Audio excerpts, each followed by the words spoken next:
Thank you, Alana. 5:04 on this Monday. Beach weather, it says in the prompter. I think that's a little bit of an exaggeration, but maybe for some, who knows?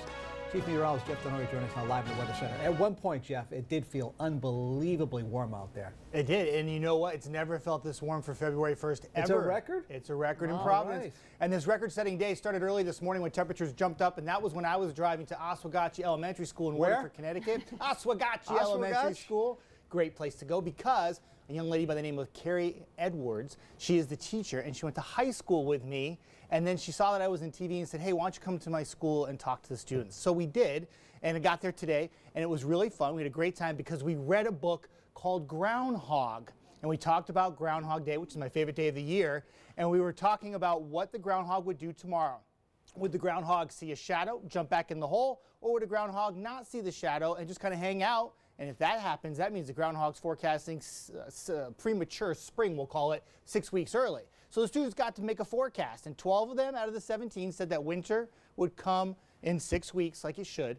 But 5 out of the 17 went boldly with spring arriving. And I tell you, it's a dilemma for groundhogs across the U.S. tomorrow. When you have temperatures that are this warm, 66 in Providence today, that breaks a record of 64 back in 1989. And temperatures up and down the eastern seaboard were incredibly mild. I tell you, I wouldn't want to be a groundhog tomorrow. There's some pressure on you. The last time they went with a spring forecast, Punxsutawney Phil was indicted in 2013, and that was because it got really cold after he boldly predicted spring, and the Butler County prosecutor indicted him. So there's going to be some peer pressure on there tomorrow for Mr. Punxsutawney Phil. Temperatures in the 50s and 60s across the region today. Unbelievably mild. You can call it a beach day for February 1st. Temperatures across the region right now are still in the 50s.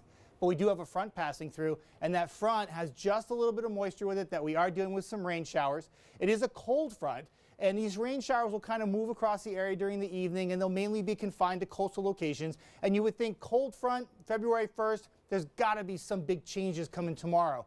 But there's not, because once the rain moves out, we're going to clear things out. Temperatures will bottom out in the low 30s, but believe it or not, even though the front's passing through, we're going to rebound nicely again tomorrow. We may not be in the 60s, but we'll try real hard to hit 50. We'll have more of that forecast and the rest of the week coming right up.